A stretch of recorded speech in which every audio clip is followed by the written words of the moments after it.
Feds, many years from now, would you be willing to trade all the days from this day to that for one chance, just one chance, to come back here and tell our enemies that they may take our lives, but they'll never take our freedom?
Anti-Tyranny News Radio here on UCY.tv. Thank you for joining me this evening. We are going to dive pretty quickly into a Ron Paul Liberty Report, deconstructing Russiagate. And with everything that's really been coming out, the Democrats right now are actually feeling pinched. And in the second half, we'll get into another part of what's going on with the Democrats. And this has to do with Donna Brazile. But if we remember, a lot of this started with this whole Russia collusion. Oh, there's all this Russia collusion. We find out later that, well, the Democrats were colluding with the Russians. There was deals being made. Oh, your foundation gets a donation, and all of a sudden, that country's able to, get more uranium. So it's all kind of been flipped on its head. Everything that Democrats were accusing Trump of doing, it seems that they more likely did. It's kind of like saying the person that, who farted? Well, the person that asked that question is usually the person that farted. It kind of goes back to that, where it's really the accuser is actually the one that should be accused of. But we'll get into this Ron Paul Liberty Report. We'll cover some of this when we get out. I want to cover a couple more things, and then we'll get back into the Democratic Party and what's going on with Donna Brazile and all of that. So let's go ahead and dive into this Ron Paul Liberty Report, and we'll cover that.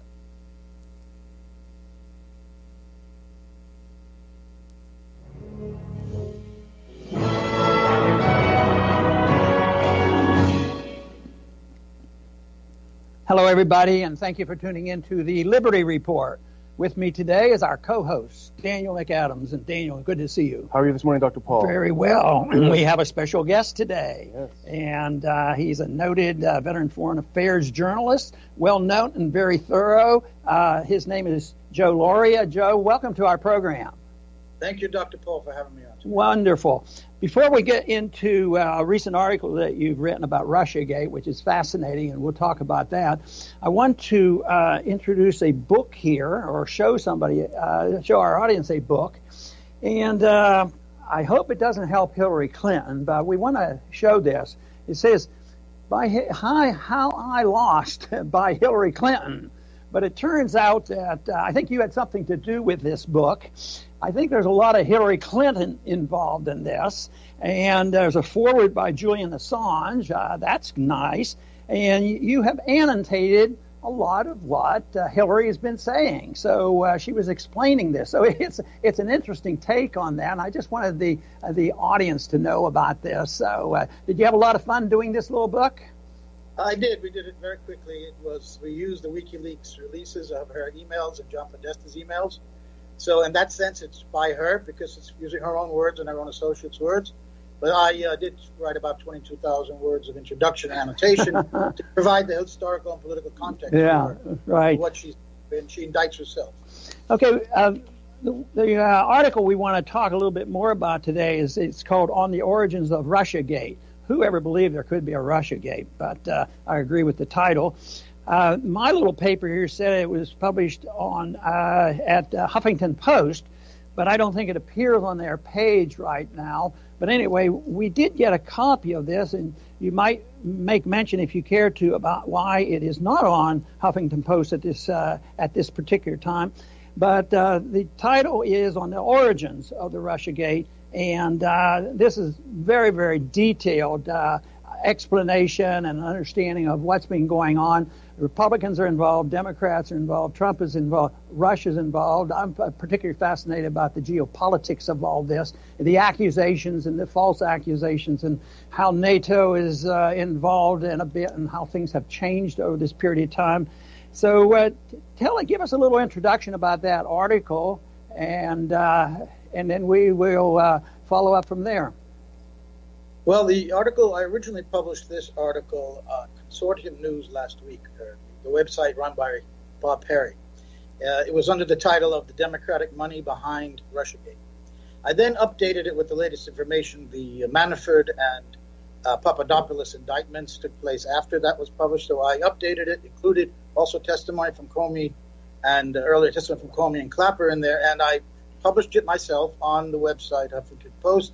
As a longtime contributor there, contributors have the right to post their own articles there. It is then reviewed later by their editors. So it appeared for about 23 hours, and then I was informed that it had been taken down. I was never contacted by anybody at the Huffington Post. There's a kind of newsroom rule that before an article is retracted, the first thing you do is contact the writer, give him a chance to respond and defend his article. And that never happened. And since it was taken down, I've still not heard from anyone at the Huffington Post. There's been no due process whatsoever here. I gave them 2 days to respond afterward. And then I wrote a letter 24 hours ago about now. I still not have heard why they took this article down. They did, however, respond, the Huffington Post, to a reporter at BuzzFeed, their media reporter. And I know this because he posted their response on Twitter. And it said they said that they pulled it because there were factual errors in there and misleading claims. Okay. So I want to know what those are, and in the absence of any statement from them on what these misleading claims are and what the factual errors are, I can only conclude that this was not an editorial decision but a political one. And I rarely use and dislike the word censorship, as I never use fascism. Both are completely overused and misused. But I cannot think of any other word to describe what's happened here but censorship. Right. This was a political piece that ran against the deep faith of many in the Democratic establishment about what happened with Russia and this election. And my article, if you want me to go through it very quickly, I can explain what's in there. Well, let me just make one comment first, and we'll do that. Sure. But I think when they do this to an author and they take it down, the opposite effect, instead of closing out it, makes people more fascinated. It made me think, hey, I have to read this. Why is this so important that certain groups they don't want us to know about it? So go ahead. I think you're right. It's probably more attention now to this article because they pulled it than it would have been originally. Right. Of course, we think. Thankfully, we do have it up on the Ron Paul Institute website, too, so our viewers can go see it there on the front page. And it would be nice to go through the article, but I have to say, I stopped at the first couple of sentences because it hit me. It was so well crafted, it hit me in the face. Essentially, the article starts with the point that both of the sources for the claim that the DNC was hacked by Russia were paid for by the DNC. And if that's not a conflict of interest in itself, that should raise all kinds of red flags, I don't know what is. So take it from there if you can, and just kind of take us through the article, if you can. Well, that's absolutely right. There are two main sources for the allegation that Russia interfered with the election by hacking the DNC and the John Podesta emails, and then supposedly giving them to WikiLeaks. And the first was the memo written by Christopher Steele, the former MI6 intelligence agent, former head of the Russia desk for MI6 in Britain. And the second source was CrowdStrike. So let me talk about CrowdStrike quickly. CrowdStrike is a private company run by Dmitry Alperovitch. He's one of the co-founders. He's also a fellow at the Atlantic Council, very anti-Russian Atlantic Council, and he's an Putin Russian. Why did the DNC hire CrowdStrike? Because they refused to let the FBI examine their servers to determine whether there was, in fact, a hack at all, and then who may have hacked it. So they didn't let the FBI observe it, they examine, and they still have not examined those servers. They hired this CrowdStrike company, which within one day blamed Russia for hacking the DNC emails, and the evidence they provided is, one, they said a very sophisticated operation had to be by a government, and then the clues were some Cyrillic letters and the fact that they named the first Soviet intelligence chief. So if this was a sophisticated operation, no one would have left behind such ridiculously amateurish clues. So then it turns out that Voice of America actually published an article on March 23 of this year in which it said that the software that CrowdStrike used to make that determination was found to have been wrongly accused the Russians of hacking howitzers on the battlefield in eastern Ukraine, and that was denied by the Ukrainian military itself. They said they were never hacked. So the next day, on March 24th, CrowdStrike had to rewrite the software that they used to determine that Russia had hacked the DNC. That's the first bit of shaky evidence that the entire Russiagate allegation is based on, and again paid for by the DNC. The second one are these Steele memos, which were paid for by the DNC, and we learned from the Washington Post about 2 weeks ago, a mainstream source if there is one, that the Hillary Clinton campaign also with the DNC paid for this intelligence work. No, it is opposition research. It's important to understand the difference between opposition research in a political campaign, a mudslinging campaign, in which the standards are nowhere near what an intelligence report would be. It would not have to be verified. There could be rumor and an innuendo in there. You're looking for dirt to throw it. And both parties have done this. This is long-standing, so we know this. The reason that Steele was hired, the New York Times reports, is because from the very outset, the Clinton campaign wanted to tie Trump to Russia. That was the aim, to send him into Russia, because he was the Russia expert for the MI6, to somehow tie Trump to Russia. If you recall, this is a long-standing, time-honored tactic in political campaigns in the United States. If you recall, George H.W. Bush attacked Bill Clinton, Hillary Clinton's husband, in the 1990 campaign for having spent a week on holiday in Moscow as a student. So here they're trying to tie Trump to Russia. And what does Steele do? He ties Trump to Russia. He does not go to Russia. He's not allowed back in there, but he talked to various sources, all unnamed, in which he says, of course, that the Russians intelligence had gotten all this dirt on Trump and that they could blackmail him. And it also says in there, this is the first instance of this before the CrowdStrike investigation, that Russia had hacked the emails. So this was a couple of months before CrowdStrike even did that investigation. And Steele quotes a source E, someone, an ethnic Russian close to Trump, supposedly, who is saying this. And how would he know that? Why, if this were a Russian operation, would we need to know? And no one in the Trump administration, Trump campaign, needed to know that this was happening. So that link there is very specious, I have to say. So the two sources, the CrowdStrike and the Steele memo, were paid for by the Democrats and are both very, very shaky in terms of... Now, don't forget, the CIA and the FBI did not believe and verify this Steele memo. They did, and nor did the corporate media, to their credit. The Clinton campaign was shopping it around in the summer of 2016 and in the fall, and they didn't publish any articles from it as well because they could not confirm this. They saw it as a police of political research, not an intelligence report being vetted. So, and even Clapper and Comey both said in testimony that they weren't able to vet it, but they both admitted that they used this as the basis, at least partly, for the January 6th intelligence assessment by three intelligence agencies. This is key. So the intelligence agency report, the three agencies that the Democrats and all people who believe in the Russiagate story point to, is that intelligence assessment, January 6th, not by all 17 agencies, was not vetted in a national intelligence estimate, but it was based on the Steele memo for the most part, and that is critical to understanding. That's a very critical point I made in the article that we have to understand. It was paid for by the Democrats, and that became the basis then for an intelligence report or assessment. And then you have what could be the real scandal, which has not broken yet, and nobody is really writing about it.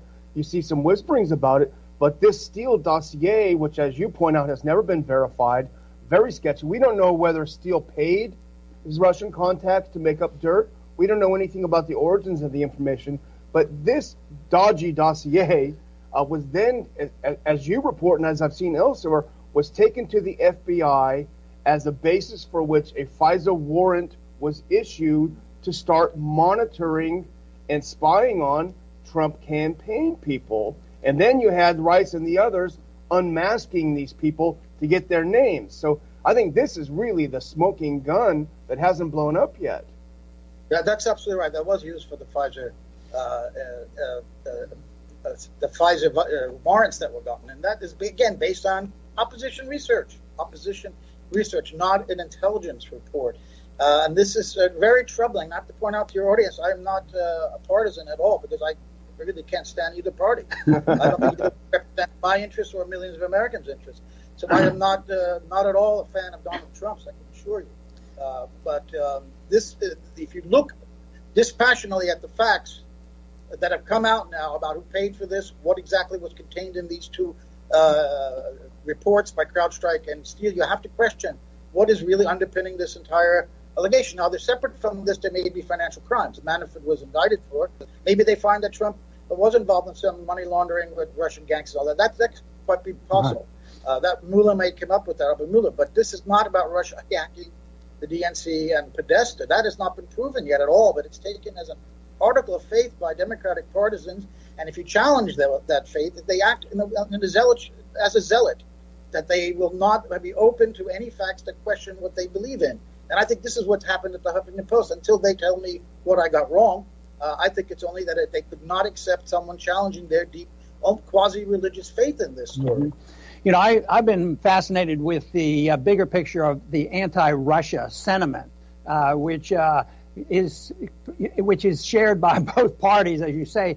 But I've often said that we don't need to pick between two parties. They said, people ask me, should we have a third party? And I was thinking that maybe it would help if we had a second party. But the way I see this is this, started out as anti-Russia. It was Republicans started, and they go after Trump. And then when they realize Trump isn't going to win, they shifted over, and Hillary's quickly grabs hold of this. And as you pointed out so clearly, is that this is political. This is the way it's been done in the old Cold War and done in this Cold War, and they continue to do this. But the anti-Russian sentiment is something. On date-wise, when you think about it, it's hardly a Republican. When you think about what Obama did in 2014 with the coup in Ukraine, as well as going after Assad, and then quickly it goes over to a Democratic thing, and Hillary grabs this up again, and it's anti-Russia is what it is. It was easy to go after Trump early on by Republicans, because he was sort of pro-Russia. But it also goes to show that a statement that I made that got a little bit of attention during the campaign. I said, the truth is, Hillary could run in either party, because she fits into the mold of the Republicans that hate Trump, that are the hawks, and they're out there and they want this sentiment. Unfortunately, we don't have enough people like you doing some writing and trying to make it a little bit more balanced about what's going on here. But I think it's very clearly the sentiment that dominates both parties. It's an anti-Russia sentiment, and it really dominates a lot of our foreign policy. Well, you're right.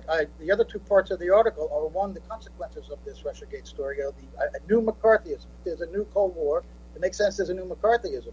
You've had two lists now, blacklists of news organizations, news websites that have been blasted by the Washington Post from an anonymous source as being Russian agents. And then a couple of weeks ago, we had this group called the European Values listing individuals who were called useful idiots for Putin. On that list are David Brock, the head of opposition research for Clinton, Secretary General Antonio Guterres, and David Ignatius, maybe the most CIA-friendly columnist there is. Why? Because they appeared on RT. This is the way the nonsense this is what this has led to. But more dangerously, as you've alluded to, Dr. Paul, is that the geostrategic tensions have arisen enormously because of this story.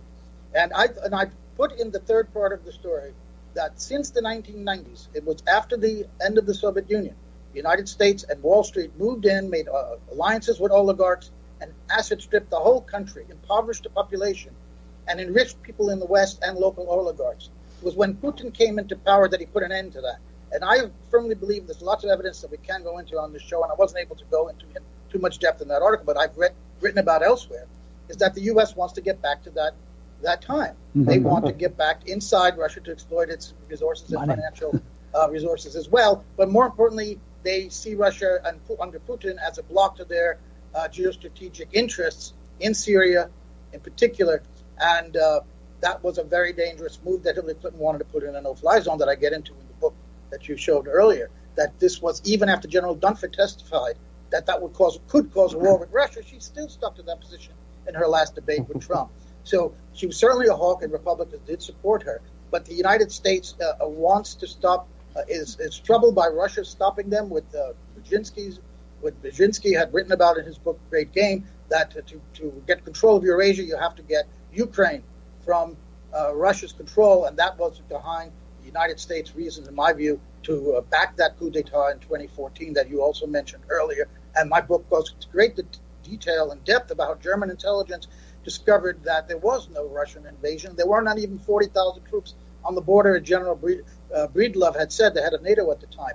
So Russia has to be stopped for the American strategic interest to continue. And it's very hard for Americans to understand, I think, that maybe we aren't the good guys all the time, and that America could be an aggressive power, and that Russia is playing defense in Syria to stop jihadists that America has backed there. And again, my book goes into a Defense Intelligence Agency document that shows the U.S. supported the prototype of the group that led to ISIS, and they need to stop them. They needed to get rid of a government in Ukraine that did not want to join the European Union Association Agreement. So this is driving, I think, this entire Russiagate story predates this election by a lot. It's part of the U.S. strategy towards Russia. They wanted to then target Trump with it, with Russia, and they have lost the election. The Democrats did, and the establishment did, really, in some ways. And they are continually going on this path, this Russiagate path, and ignoring the facts as they come out that the Democrats paid for all of this. Yeah, you know, it's funny, the list of Putin's puppets that came out from this European values think tank, it also includes Adam Schiff, who's the U.S. representative most behind the Putin-Trump story, and also Dick Cheney is on the list, too. Right, so I'm happy to report that the Ron Paul Institute is also on both lists, and Dr. Paul is on the list as well. But, you know, it is kind of a perfect storm, returning to the Cold War, because you have this alliance between the U.S. oligarchs, the Wall Street oligarchs. You have the neocons, who are all sitting in think tanks, very well funded, and then you have the military-industrial complex that funds the think tanks, that makes a fortune off of selling weapons overseas and selling fear to everyone. So, and they have it all wrapped up in this propaganda that if you somehow challenge this new narrative that pays so well for them, that you are in the service of a foreign government, you know. And yes. It is so chilling. It sounds like it's worse than the height of the Cold War. Yeah. Joe, we're going to have to finish up here shortly, but before we do, I want to put your book up again, How I Lost by Hillary Clinton, and making the point of the picture, because sometimes the Republicans get painted as being part of the big business, and the Democrats are for the poor people. And yet, as you mentioned before, there's not much difference between the two parties, and they are both very deeply involved with Wall Street and the military-industrial complex. So those are major problems. I've always complained that there's too much bipartisanship in Washington, because when it comes to foreign policy, they don't have any serious debates. And that to me, yeah. And you go ahead and make a closing statement and let the audience know where they can reach you if they would like to. Yeah, I think Consortium News is the best place for me to read it. I wouldn't suggest the Huffington Post at this point. But, I wanted to make one last point about the bipartisanship. Neither one has ever questioned NATO putting 30,000 troops on the Russian border, the way the German foreign minister at the time did, calling NATO a saber rattler. So I think it's really important to open up one's mind and try to look at a different perspective of what the United States is up to outside the borders of the U.S. and what Russiagate's role in all of this is. And I hope that my writing could help illuminate people on that. Thank you very much for having me on. Wonderful. And Joe, thank you very much for being with us. Okay. And good. I want to thank our viewers today for joining us for this very special interview, and I hope you come back soon to the Ron Paul Liberty Report.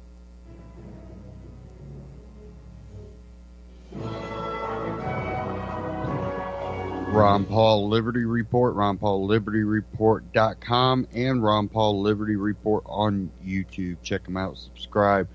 Now, we find out, all this stuff. The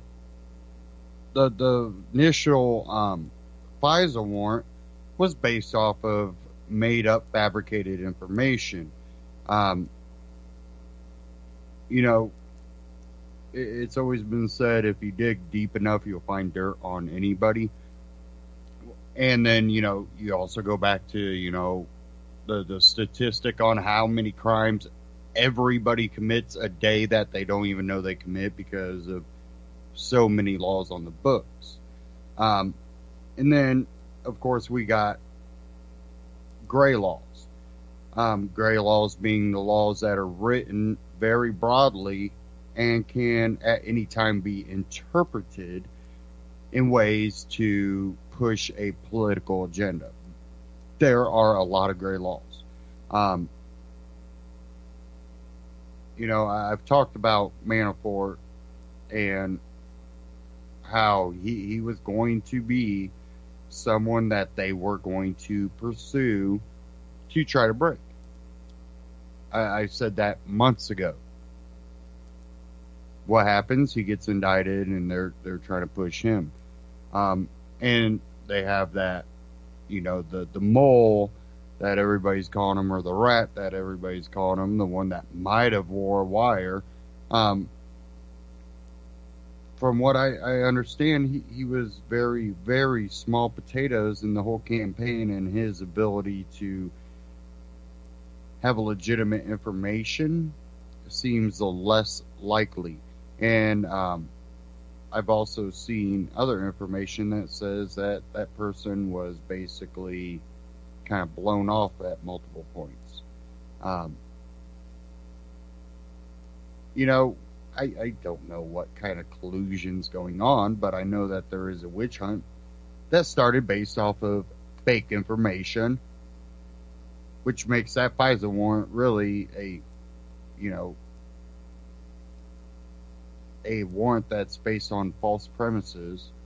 And then to find out that information was paid for by the DNC, I see more of a crime there.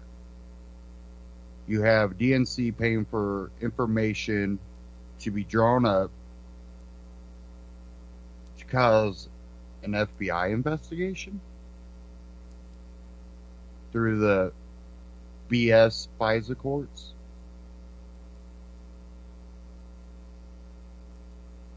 And all of this stuff just keeps rolling out about the Democrats.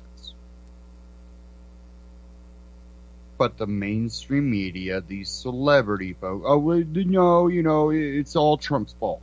It's all Trump's fault. I don't like the guy either. But I'm not an idiot. I'm not going to cheer for Hillary. I'm not going to join your bandwagon. Are you effing kidding me?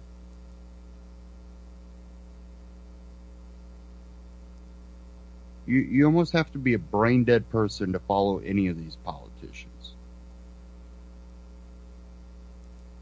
You could build a damn rocket that could get someone to Mars, but if you're supporting these type of politicians,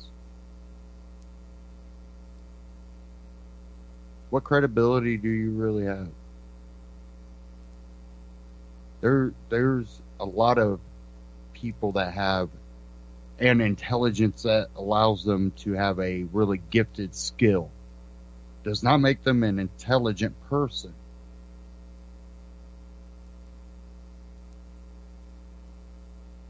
And the problem is America's been dumbed down.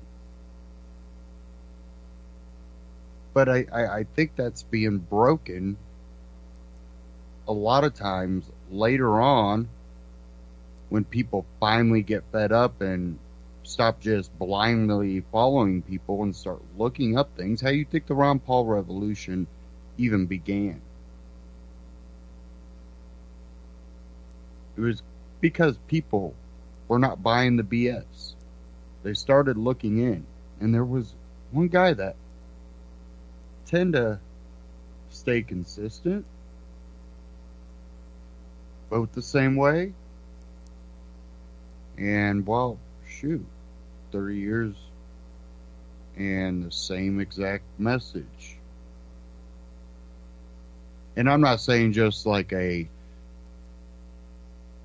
message that's very broad. No, he get down to specifics. Ideology.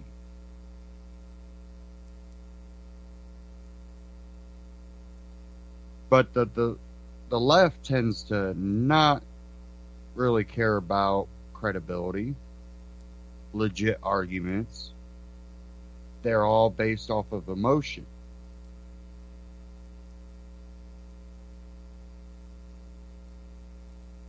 Socialism. The whole idea of socialism is based off of people's emotions. If you have a good heart, you want to see people succeed. You want to see people do good.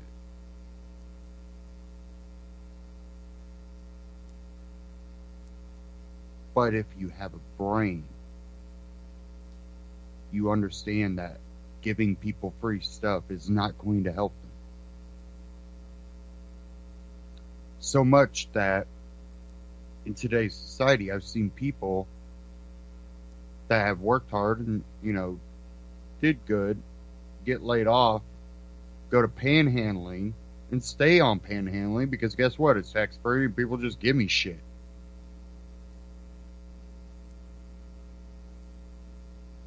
There's professional panhandlers.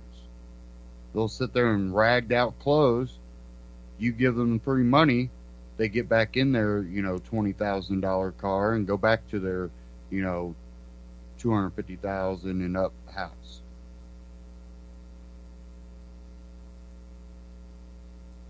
There was one here locally that multiple people were posting, this person got in this car. I don't think they're too poor.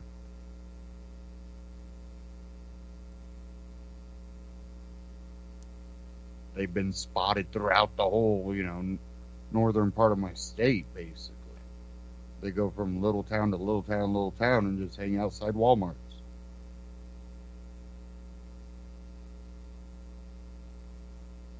Why? Oh, because free shit means you can be lazy. People are like, that's not socialism. That is not socialism. No, socialism's even worse.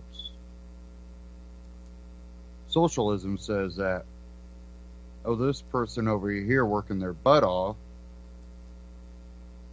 gets paid as much as that guy over there that does nothing. Or harder jobs get paid the same as easy jobs. The guy sweeping the floors gets paid as much as the guy rebuilding the engine in that car.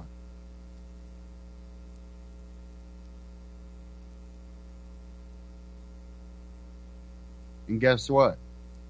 The guy rebuilding the engine in the car says, screw this, I'm going to sweep floors for the same amount of money. Socialism is really a fallacy. It's something that it sounds good, but in reality, human nature, socialism can never work. Definitely in a governmental way. Once you give a government body the ability to force socialism on a society, what does that become? Oh, communism. Or national socialism. Or democratic socialism. Oh, we've heard that one before. But it's all the same. What happens when that mechanic doesn't want to rebuild that motor and wants to sweep floors? Well, they still need mechanics. So guess what? You either rebuild that motor or he puts you in a cell and make you rebuild that motor. And if you still don't want to do it, guess what? We'll just put a bullet in your head. Up, how quickly socialism turns into communism and all the other fascist, national socialism, democratic socialism. It's all the same. It all ends up in the same place. And now, kind of to touch on that a little bit, an incident that happened with one of our senators,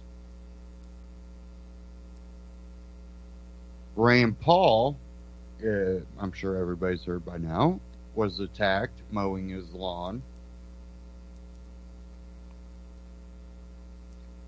And the last couple of days, the idea that it's over a yard dispute has popped up. There might be something to it, but it's not quite that simple.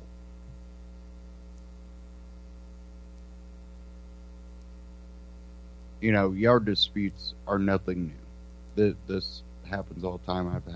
I've had to deal with it. And most of the time, it's no big deal. But I think there's something a lot deeper to this. And I'll cover this Washington Post article here. And this had been updated. It looks like update. It says, and more weirdness ensues since this post initially went up Monday. The New York Times and others pointed to landscaping as the root cause. The Times cited 3 Kentucky Republicans who said the attack was the result of a landscaping dispute. Though the details were still sketchy, a friend who visited Paul on Saturday, for example, told the Times that Paul was still unsure why he was attacked. And now Paul's chief strategist, Doug Stafford, is apparently calling the landscaping theory into question, tweeting a link to a Breitbart story that cast doubt on it. Stafford has not elaborated further. And I do have that article up here. I want to cover that real quick. It says, exclusive Rand Paul's neighbors say reports blaming savage assault on landscaping disputes are fake news. Rand Paul's neighbors are calling into question reports suggesting the Kentucky senator's character and libertarianism contributed to one member of their community allegedly attacking him at his home in Bowling Green, Kentucky last week. Police arrested Paul's longtime neighbor, 59-year-old retired Dr. Rennie Boucher, and charged him with fourth-degree assault after he allegedly blindsided the senator, who was reportedly mowing his lawn. In an update Wednesday, Paul tweeted that a final report indicates 6 broken ribs and new x-ray shows pleural infusion buildup fluid around the lungs. Previous reports stated that Paul suffered 5 broken ribs and lacerations to his lungs. Described as an unfortunate event by Paul, many reports have speculated that this was part of landscaping dispute. Neither Paul nor Butcher have indicated what specifically led to the incident. In a recent USA Today report, the developer of Paul's River Green neighborhood described Butcher as a near-perfect neighbor, but that the libertarian politician is a different story. Jim Skaggs paints a picture of Paul as a libertarian property rights zealot, who was probably the hardest person to encourage to follow the Homeowners Association regulations of anyone out here because he has a strong belief in property rights. Wonder why? Because you have them. The pursuit of happiness was not initially supposed to be the pursuit of happiness. It was supposed to be the pursuit of property. Does anybody know why they changed it?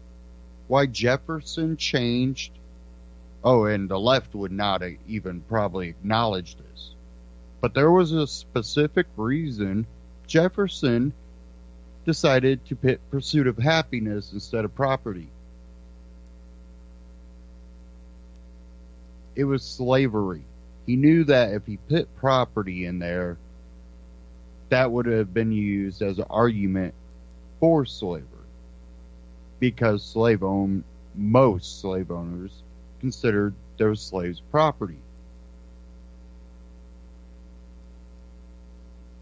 But even though we're supposed to be taught by the left that, Jefferson, he was a slaveholder and a racist guy, and he didn't respect no black person. Actually, he understood the issue of slavery, even though he participated in it, because he had a conscience and one side of his brain was battling with the other. He knew there was something wrong about it. He knew that, that black person is a man just like I am. All men are created equal.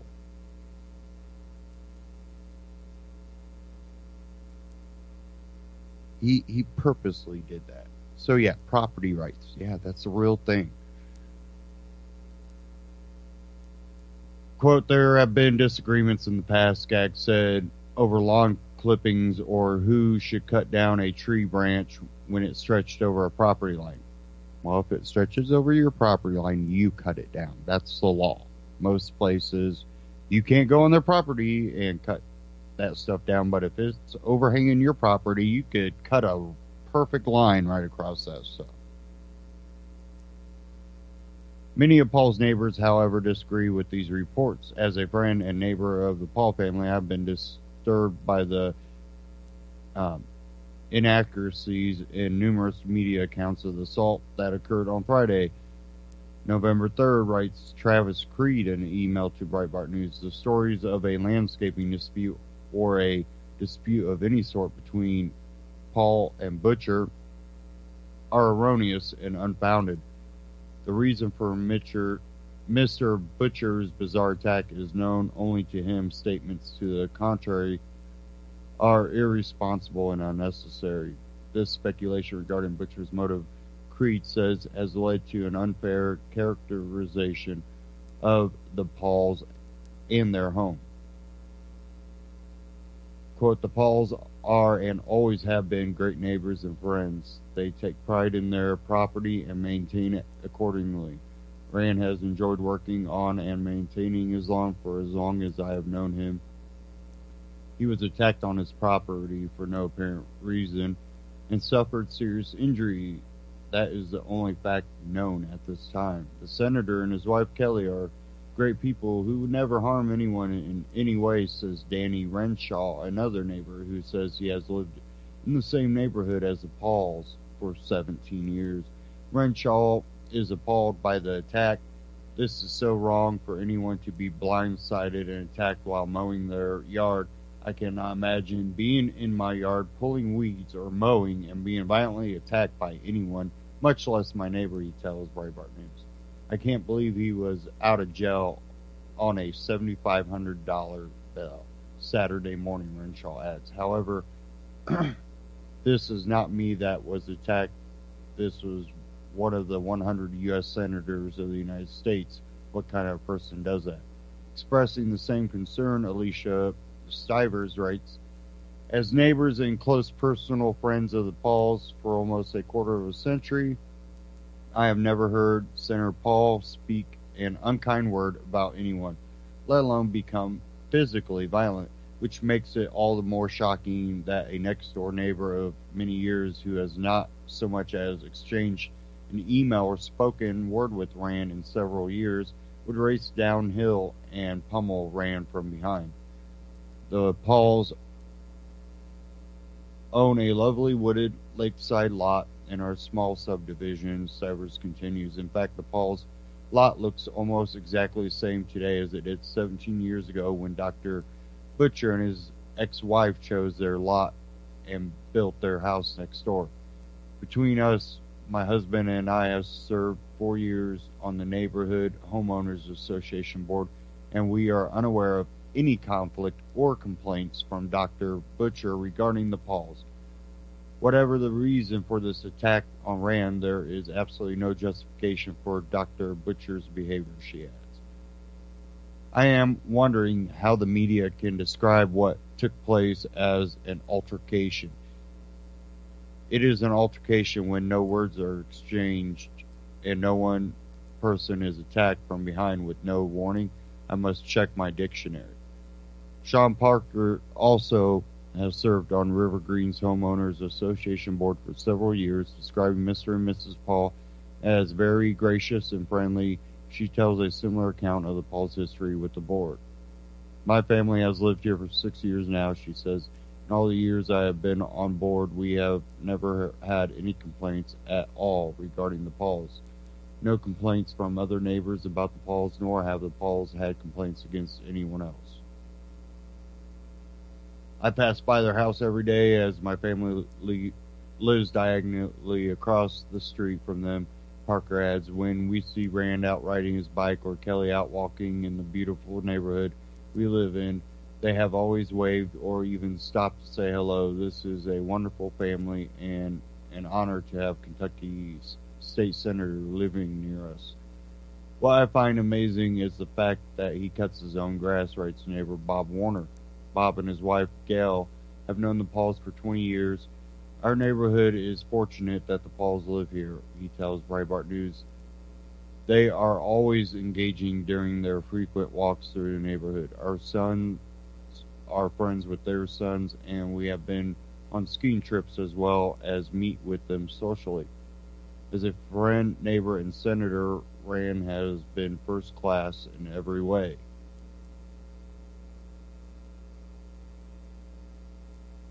And you can read the rest of that at Breitbart, and you can read the rest of that first article that I barely covered at Washington Post. But what seems to be going on is you have one guy that gets all the left media writing about, oh, Rand doesn't fall. It's his libertarianism. That's why. And you've had people like that. I don't know. He's very uneducated, naive guy. What's his name? Nolan Hamilton Nolan, I think is his name. That guy just talks shit all day. Bullshit comes right out of his mouth. But you've had the left media just pushing this one guy. Even though you have probably a dozen neighbors, multiple neighbors that have been on the board, and they're all saying this does not add up. One thing, which this is a theory, just like those were theories, but this is just based on information that has been confirmed before, in that Washington, or it might have been the Reason. Reason has an article, it's titled Rand Paul Getting Attacked is What's Wrong with Libertarianism. Wait, what? That was by Matt Welsh. But it even pointed out, something that had been confirmed when this attack first happened. The article here was talking about, him having socialist-leaning ideology. Well, when it first happened, there were a few neighbors that said, well, Butcher was definitely a very far left-leaning person. Then we have one guy other than that, that basically spread all these rumors about Rand Paul not, being of good character because of his libertarianism, and the left ran with it, despite the facts. Facts saying that one guy out of 12, that's an anomaly. That's not the norm.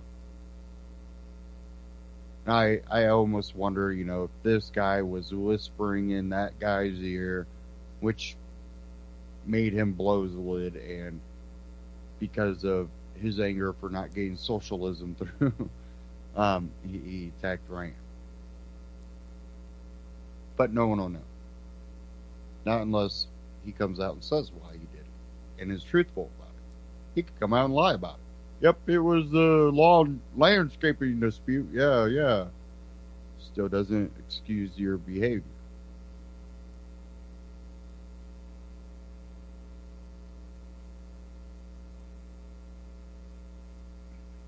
Since we are coming up on hour 2, we'll kind of stick on this Donna Brazile. I'm going to play a clip from Stefan Molyneux. We are definitely not covering this whole clip. It is quite a long clip. You can check out the full thing at Stefan Molyneux on YouTube.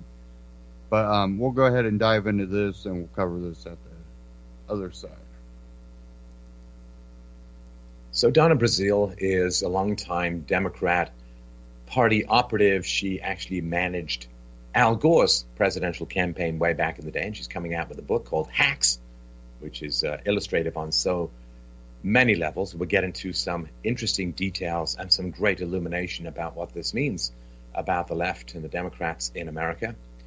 So the whole book isn't out yet, but the first chapter is out, and basically she reports that when she was invited to take over the DNC after Debbie Wasserman Schultz was kicked out largely as a result of suspicion that the DNC was in the bag for Hillary and that the entire nominee process was rigged.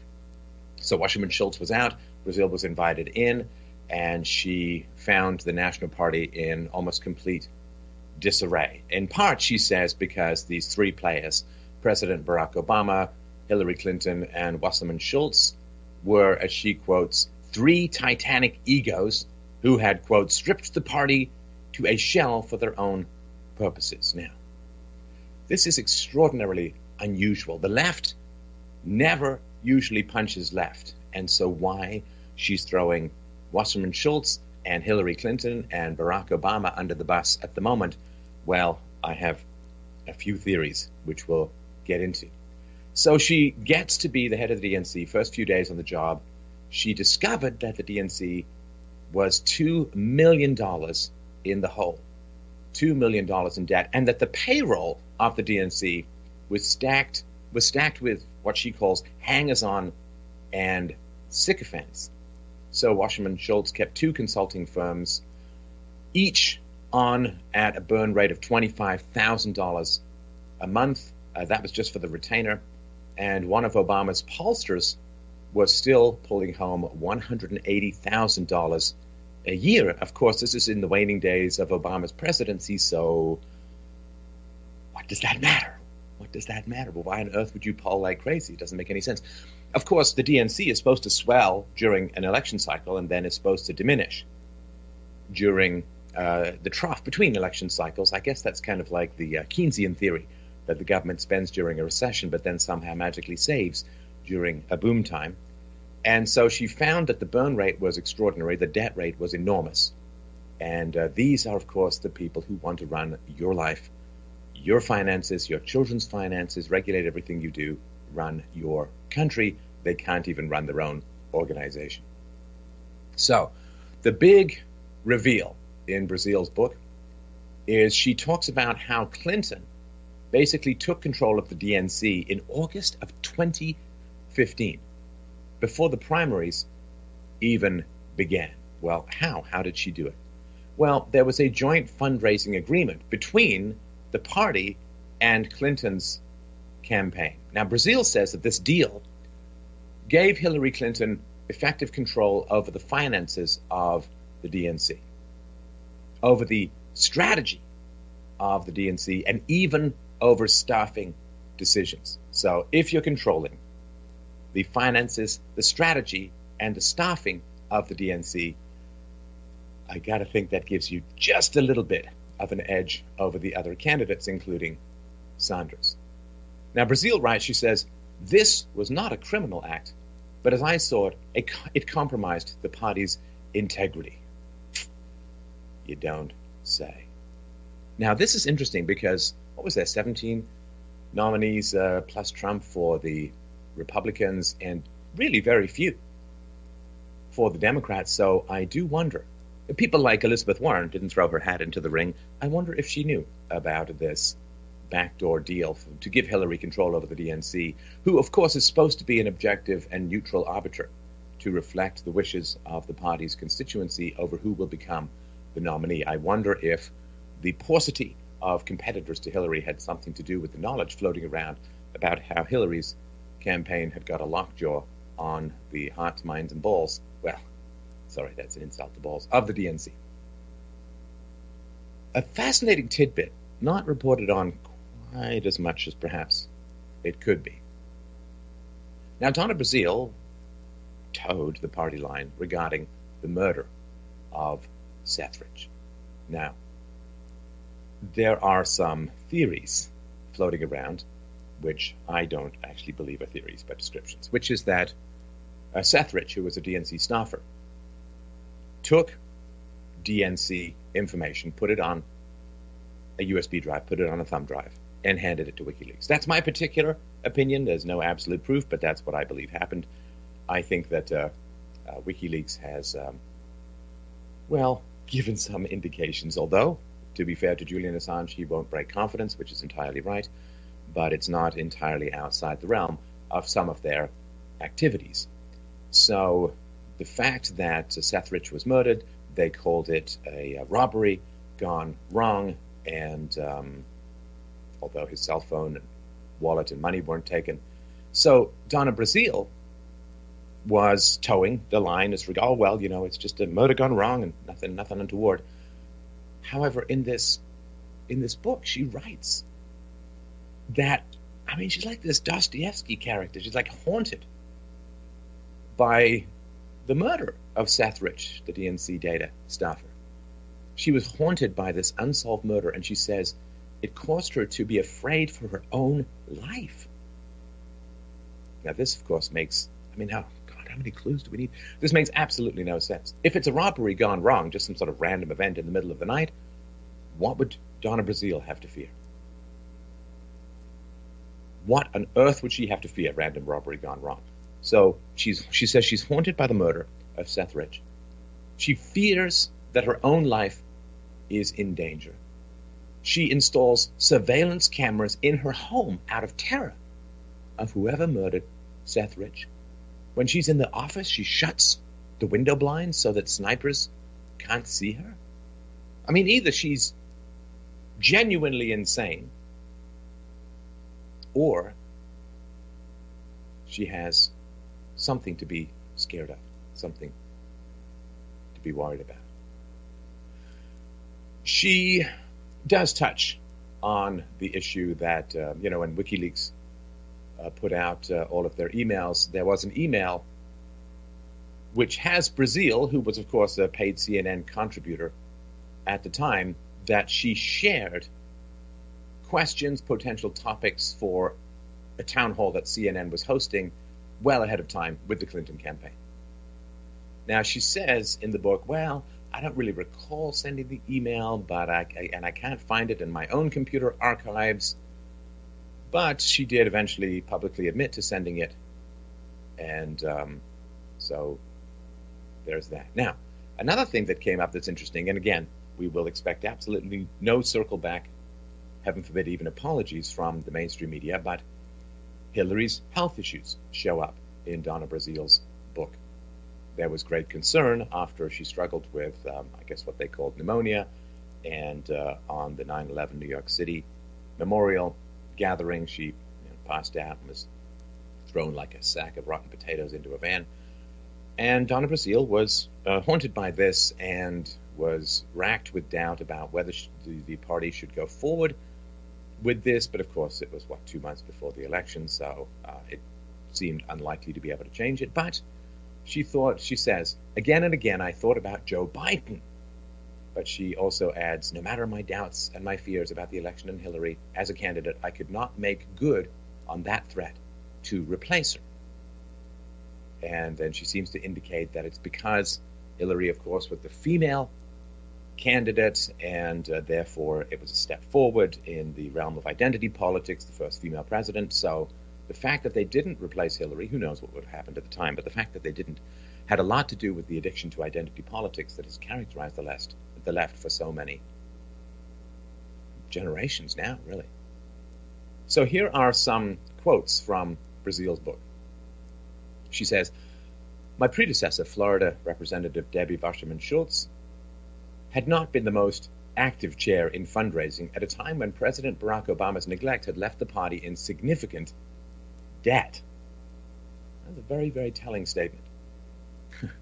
Of course, it's not just the DNC that Barack Obama left in significant debt. It was, in fact, the entire country. As you know, debt ballooned under Barack Obama from $10 trillion to $20 trillion. In other words, from the Republic's founding until Barack Obama, it took that long for America to end up $10 trillion in debt, and then 8 years later that had doubled. Now, of course, some of that is not under his control. It's mandated spending and so on, but some of it sure as hell was. So she goes on to write, as Hillary's campaign gained momentum, she resolved the party's debt and put it on a starvation diet. It had become dependent on her campaign for survival, for which she expected to wield control of its operations.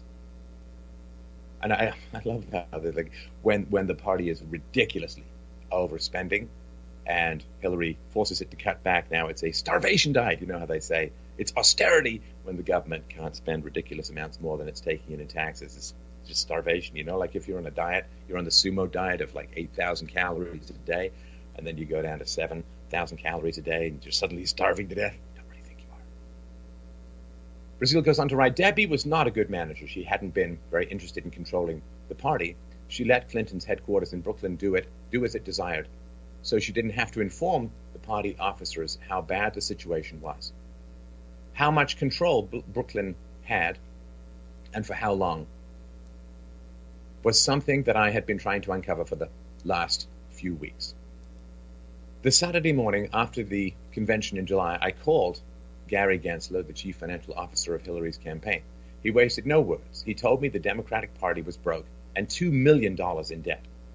What? I screamed, I am an officer of the party, and they've been telling us everything is fine, and they were raising money with no problems. Again, this is astounding. Absolutely astounding. Failing to inform the officers of the DNC how much it was in the hole, how much it was spending. First of all, it's their job to find out, and it's other people's job to tell them. And again, these are the people who want to run the country, who think that they're competent to run a multi-trillion-dollar economy when they can't even run a multi-million-dollar local business. So, yeah, so Brazile is saying, no, I'm an officer of the party. They've been telling us everything's fine, raising money with no problems. And the guy, right, the chief financial officer of Hillary's campaign, replies and says, that wasn't true. Officials, she goes on to say, right, officials from Hillary's campaign had taken a look at the DNC's books. Obama left the party $24 million in debt, $15 million in bank debt, and more than $8 million owed to vendors after the 2012 campaign, and had been paying that off very slowly. Now, if you recall, quick rewind here, if you recall back in the day, one of the charges leveled against Donald Trump is that he didn't pay some vendors at some point. The DNC owed over $8 million to vendors after the 2012 campaign. Again, whatever the left accuses you of, they are doing times a million. So, again, this is just part of the whole part and parcel. She went on to write, Obama's campaign was not scheduled to pay it off until 2016. Hillary for America, the campaign, and the Hillary Victory Fund, its joint fundraising vehicle with the DNC, had taken care of 80% of the remaining debt in 2016, about $10 million, and had placed the party on an allowance. You know, when you've got to go to the Clintons for fiscal austerity, you are not in a financially happy place. And that's amazing. So this is before the first vote had been cast for the nominee. And the Hillary campaign had basically more or less floated $10 million to the agency that's supposed to be impartial. I mean, come on. Come on. I mean, however ardent a Democrat you are, that is terrible. That is an abominable compromise of any pretense of objectivity. So Donna goes on to write, on the phone, Gary told me the DNC had needed a $2 million loan, which the campaign had arranged. No, that can't be true, I said. The party cannot take out a loan without the unanimous agreement of all of the officers. Gary, how did they do this without me knowing? I asked. I don't know how Debbie relates to the officers, Gary said. He described the party as fully under the control of Hillary's campaign, which seemed to confirm the suspicions of the Bernie camp. The campaign had the DNC on life support, giving it money every month to meet its basic expenses, while the campaign was using the party as a fundraising clearinghouse. Under FEC law, she writes, an individual can contribute a maximum of $2,700 directly to a presidential campaign. But the limits are much higher for contributions to state parties and a party's national committee. Individuals who had maxed out their $2,700 contribution limit to the campaign could write an additional check for $353,400 to the Hillary Victory Fund.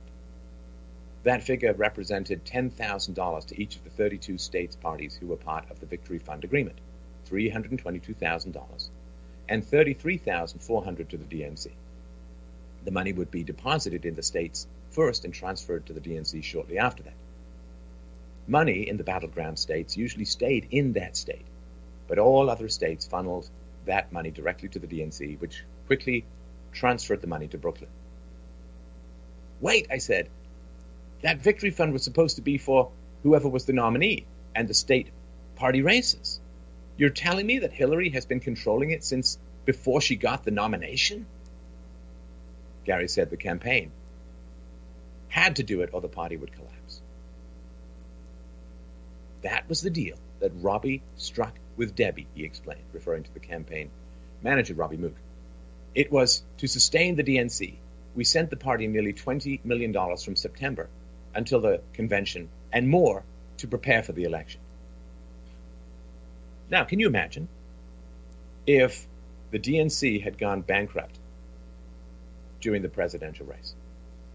I mean, even prior to the nomination, if the DNC had gone bankrupt, that's a brand-killing moment for anybody with half a brain. Yes, we want to run your economy, we want to run your taxes, we want to run your spending, we want to run the spending of the entire government, but we can't even manage our own DNC. We've gone bankrupt. So, of course, this had to happen. And, of course, it was Hillary's campaign that made it happen. So, Donna Brazil goes on to write, what's the burn rate, Gary? I asked. How much money do we need every month to fund the party? The burn rate was $3.5 million to $4 million a month, he said. I gasped. I had a pretty good sense of the DNC's operations after having served as interim chair 5 years earlier. Back then, the monthly expenses were half that. What had happened? The party chair usually shrinks the staff between presidential election campaigns, but Debbie had chosen not to do that. She had stuck lots of consultants on the DNC payroll, and Obama's consultants were being financed by the DNC too. Just astounding. And again, entirely predictable. So here's what happened. So Sanders and Clinton both signed these joint fundraising agreements with the DNC. This is way back in 2015. And this created the mechanism by which proceeds were split between the campaigns and the party itself. So, of course, when you're out there campaigning, saying, oh, give me fundraising for me, or, if you're Hillary or for Bernie or whatever, well, some of that money, a substantial amount of that money was flowing up to the DNC just to keep it propped up. But, so they both signed these boilerplate to share the fundraising. But Clinton's campaign had a little side deal. And that little side deal gave it this influence that we talked about before over staffing and other decisions made by the DNC during the primary. Now, the sort of side deal that Hillary's campaign had with the DNC had also a stipulation that it only affect preparations for the general election. Other candidates could strike a similar deal if they wanted or negotiated and so on. Now, Clinton allies, in responding to what Donna Brazile have said, oh, no, the same offer was available or made explicitly to all candidates. But only the Clinton campaign decided to take advantage of it. Now, can you imagine? Can you imagine? I mean, this is so illogical. I mean, even for the left. So can you imagine you're a manager in the Sanders campaign and they come to you with this offer and you say no. But you know that other candidates have this offer as well. I mean, it would make no sense, right? So two of the Sanders campaign's former top officials said, oh no, we weren't offered that deal like Clinton's. We didn't know anything about Hillary Clinton's side arrangement with the DNC. Now, some reporters have looked up the joint fundraising agreement that the Sanders team made with the DNC. That was in November 2015. And it really has no indication of this supplemental side deal giving the campaign substantial control over the DNC. So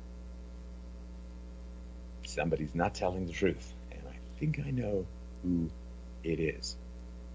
Now, if you remember, during the primary election cycle, Sanders and, in particular, Sanders supporters were really angry at the DNC because the DNC is supposed to be this like neutral blank arbiter, just count the votes and all that. And Bernie and his supporters were alleging that the DNC was on Hillary's side, that it was tilting the playing field. And of course, it was denied. There's no influence. We are totally neutral. We're just blank arbiters. All we're going to do is judge. We don't get involved. We don't have anyone who's preferential to us or anything like that.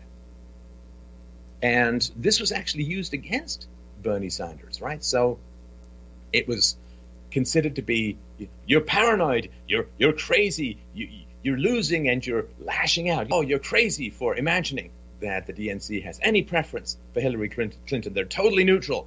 You're disloyal. You're a conspiracy theorist. You're losing and lashing out. Amazing. And again, not wildly unpredictable. So, Brazile, I mean, it is an unloading. She's just blasting Obama for trashing the finances of the DNC. She is really throwing Wasserman Schultz's leadership under the bus. And yes, she is in print with intimate and deep and detailed knowledge of the matter, confirming once and for all that absolutely, completely, and totally Hillary Clinton's campaign had the DNC entirely on the short leash, entirely in its pocket, long before Hillary Clinton even became the nominee. Donald Trump kept talking to Bernie supporters. He said, look, the Democratic establishment is kind of rigging the whole nominating process. It's biased for Clinton and against Sanders. Now, maybe he knew more than he was letting on, but it turns out that characterization was even more accurate than he imagined.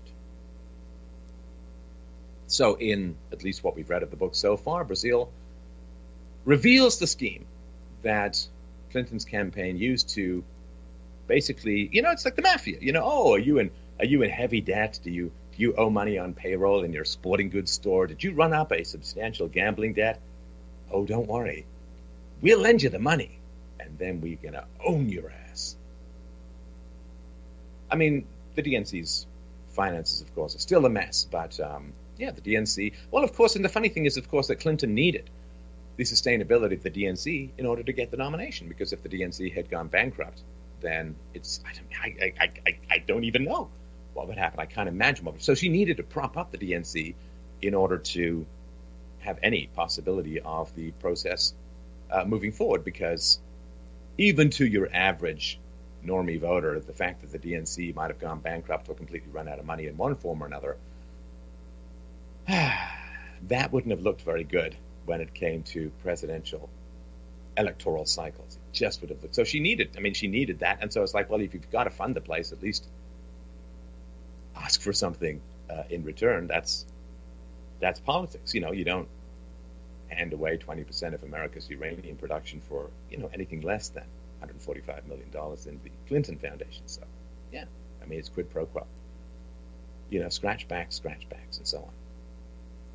So, yeah, Brazil reveals how Clinton's campaign, by extending a fiscal lifeline, took control of the party during the primary.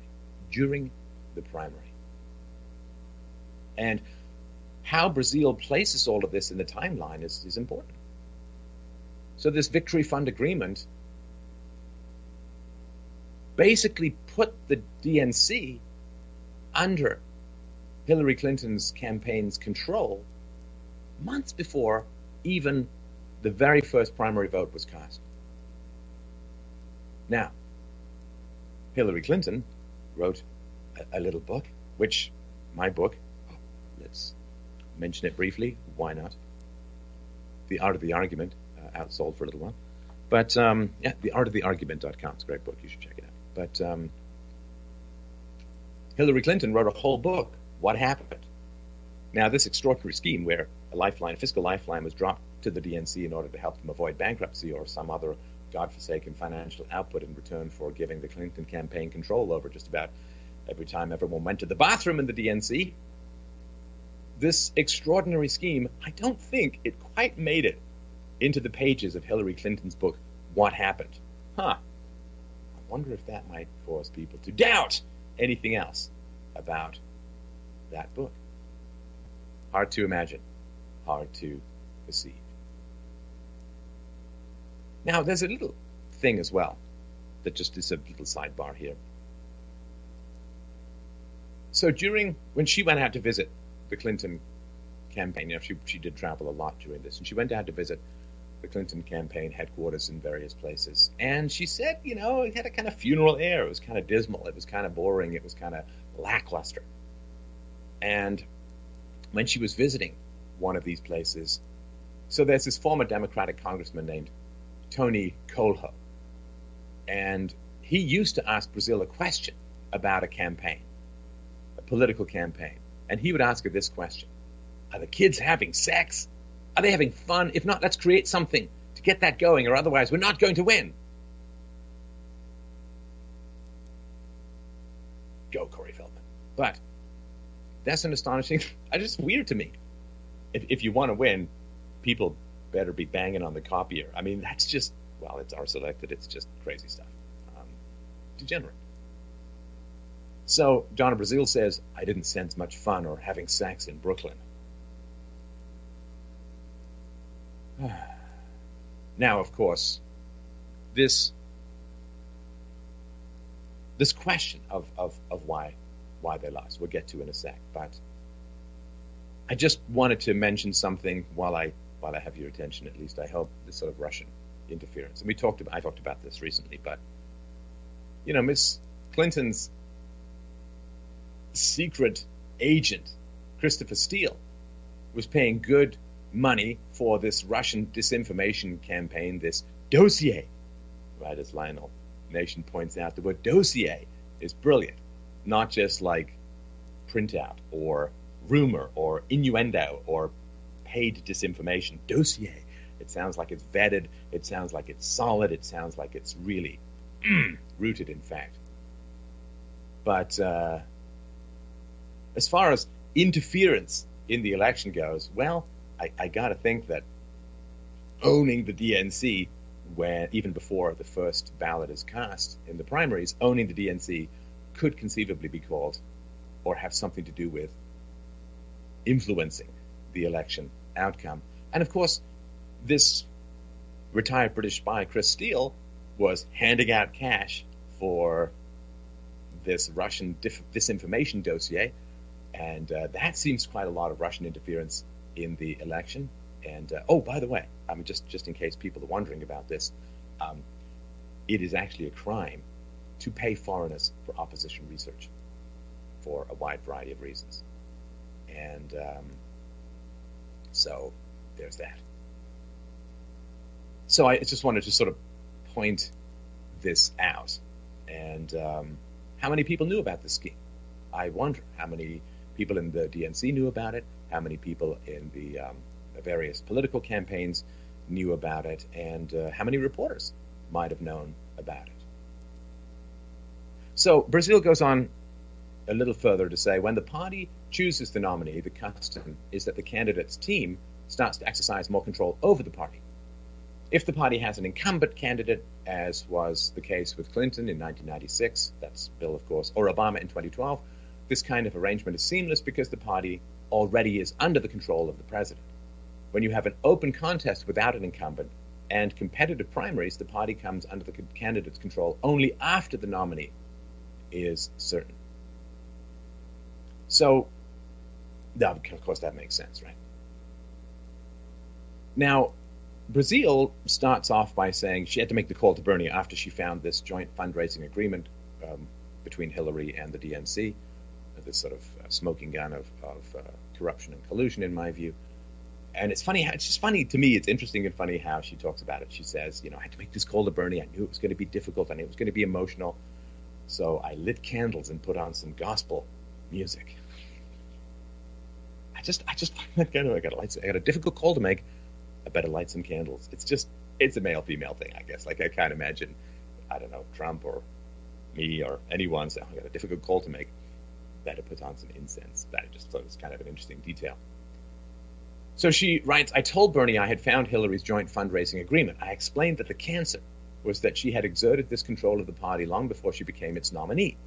Had I known this, she says, I never would have accepted the interim chair position, but here we were with only weeks before the election. Bernie, she said, took this stoically. He did not yell or express outrage. I think you misspelled cuckily. I mean, this is the guy who, some BLM protester grabs the microphone. He's like, okay, here you go. Well, and of course he's going to take it stoically. I mean, he kind of has to. Why? Because he's a socialist. And here was the DNC in true socialist fashion, taking the votes that Bernie Sanders had earned and handing it to someone else. Just like socialists do with everyone's money, just like the left wants to do with everyone's money. So, yeah, good. He got a nice taste of socialism. I guess there really wasn't much for him to get upset about. So she goes on to write, instead, he asked me what I thought Hillary's chances were. The polls were unanimous in her winning. But what he wanted to know was my own assessment. Ah, yes, well. So Scott Adams, in his new book, Win Bigly, writes about this, that he, Mike Cernovich, myself, and a bunch of other people, we will, and Coulter, of course, were way early in predicting a Trump victory. And I myself was even, you can't prove this, I'm just telling you, I was more certain even than I said publicly because I didn't want overconfidence to be the weakness. So, this is way back in the day that, summer of 2015, I first predicted it and stayed true to it even through all of the ups and downs and Pussygate and so on. And so it's interesting to me when the polls, and most of the mainstream media gave Hillary, even the night of the election, a 98% chance of winning. And it was not the case, as we well know. So when Bernie asks Donna, well, what do you think Hillary's chances are? I don't know if she publicly said, I don't think she's got as good a chance as everyone thinks. But now, of course, in hindsight, with all the information, she says, I had to be frank with him. I did not trust the polls, I said. I told him I had visited states around the country and I found a lack of enthusiasm for her everywhere. I was concerned about the Obama coalition and about millennials. I urged Bernie to work as hard as he could to bring his supporters into the fold with Hillary and to campaign with all the heart and hope he could muster. Now that's, again, an amazing confession to me. She has just found out how rigged and corrupt the entire process was, driven by Hillary Clinton's campaigns, propping up of the DNC financially, and with this side deal, sidebar, which I don't think was available to anyone else, at least that's what they say. So she's just found out exactly how corrupt the whole process is, and she's still urging Bernie Sanders to do everything he can to make sure this corrupt witch gains control as leader of the free world. Now that's a team player, to put it as nicely as humanly possible. And now Bernie Sanders has been told just how corrupt the entire process was, and now he's being urged to find it in his heart to make sure that this entirely corrupt politician ends up with control over nuclear codes.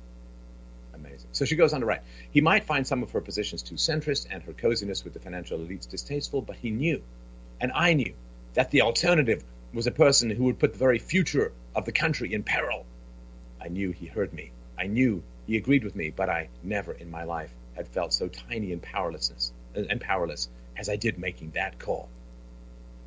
And you see, this is what has to happen psychologically with people, with half of America or more, half of the world or more, is that the worse and worse Hillary appears, the worse you have to paint Donald Trump.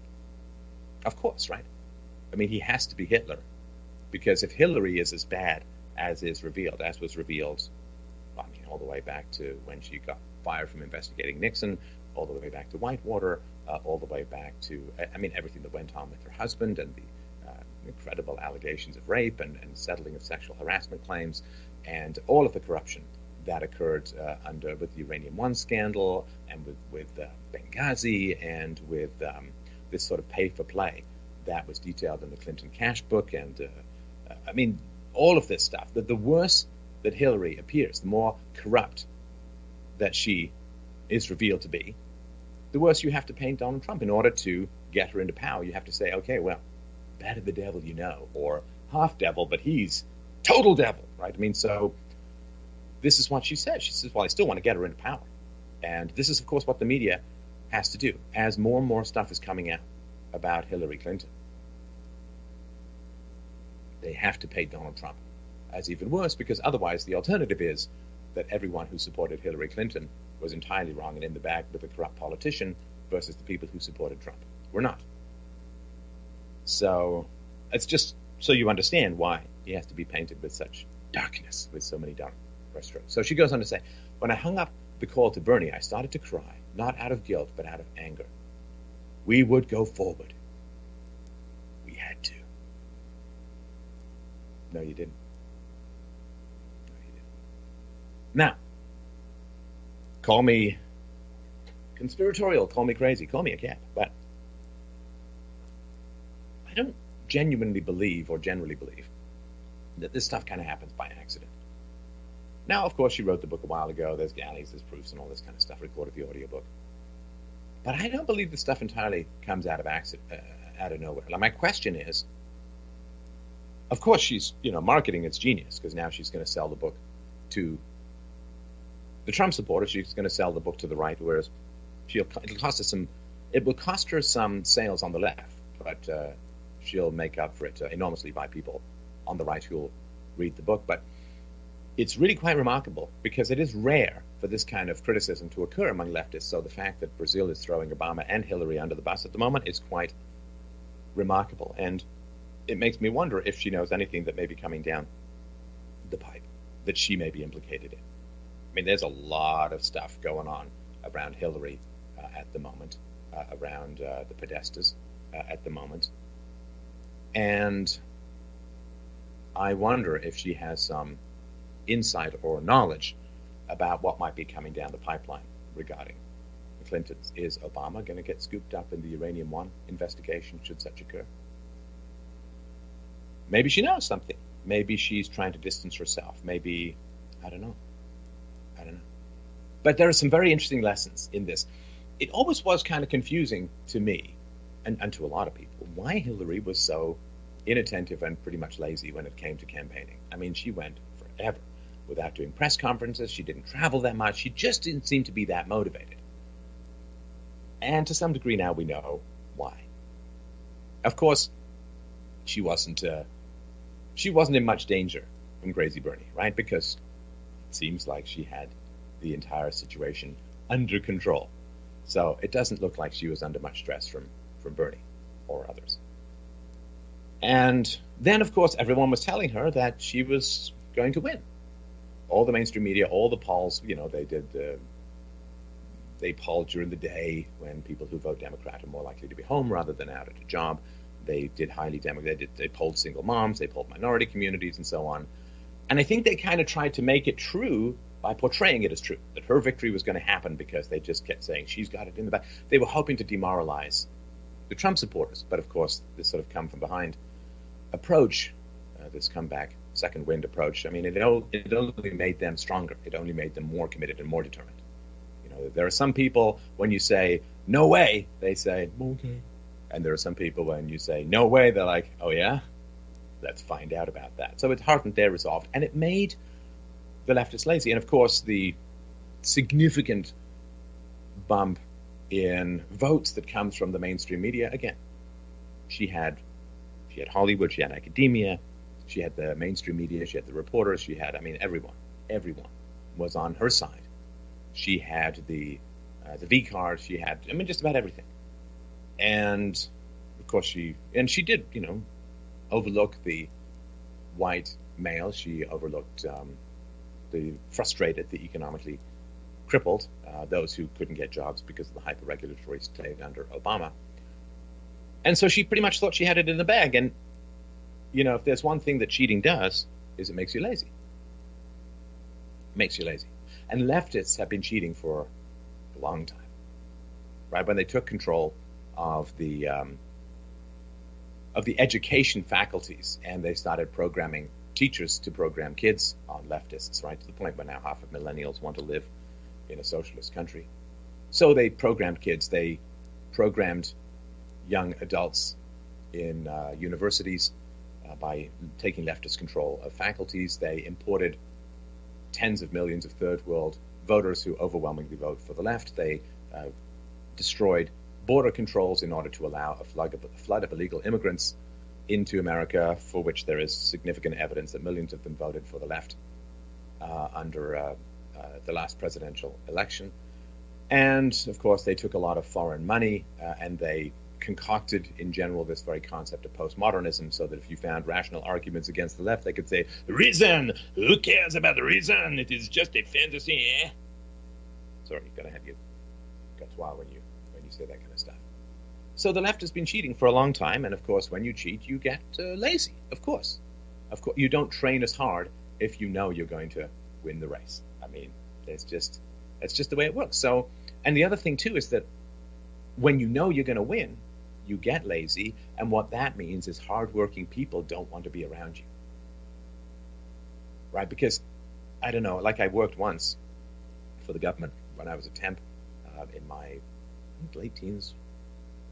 And I was like a hardworking and focused person, like to get things done. It drove me crazy.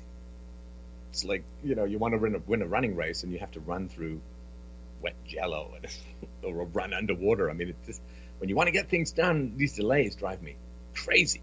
And so what happens is when you get lazy, it rots the entire culture, and it acts as a magnet for other lazy people, and it drives out hardworking, competent people, perhaps even into the arms of another candidate. Who knows? I also wanted to drop in because an example of this laziness is this blaming the Russian thing, right? Rather than figuring out what you did wrong, you blame the Russians. You blame whites. You like whatever, right? Anything other than yourself. And so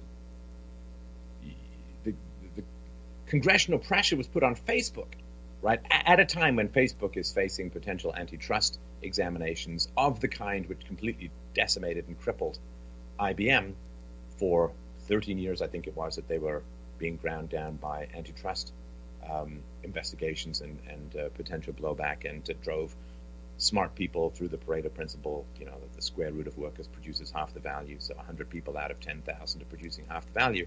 And who wants to spend their entire life as a high-functioning professional dealing with antitrust investigations? So you leave the company and you go to other companies, which is one of the main reasons why Microsoft ended up vaulting over IBM with the PC. And so Facebook is facing just this kind of soul-draining, potential company-destroying or undermining kind of investigations for antitrust.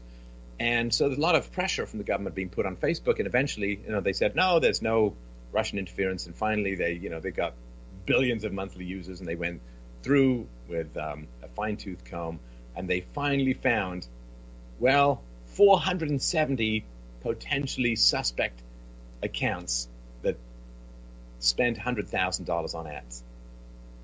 About $100,000 on ads. 470 out of billions, and $100,000 out of Facebook's annual revenue of $27 billion. Ooh, catastrophic Russian influence. And the Times described these findings thus: Facebook officials disclosed that they had shut down several hundred accounts that they believe were created by a Russian company linked to the Kremlin and used to buy $100,000 in ads pushing divisive issues during and after the American election campaign. Believed. Created by a Russian company linked to the Kremlin. They believe. I don't know. Now, how on earth would Facebook, which does not, to my knowledge, have spies in Russia, how on earth would Facebook know that Russian companies are linked to the Kremlin or not? How do they even know they're Russian companies? How do they know they're Russian users? Ooh, there's Cyrillic in the username.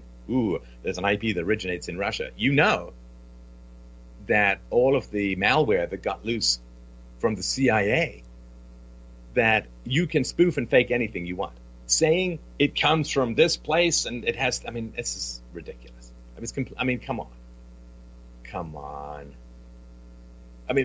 It seems to come from a Russian area. It might have a Russian name, and therefore somehow, even if it is someone in Russia, 144 million Russians, all of them are linked to the Kremlin in some manner.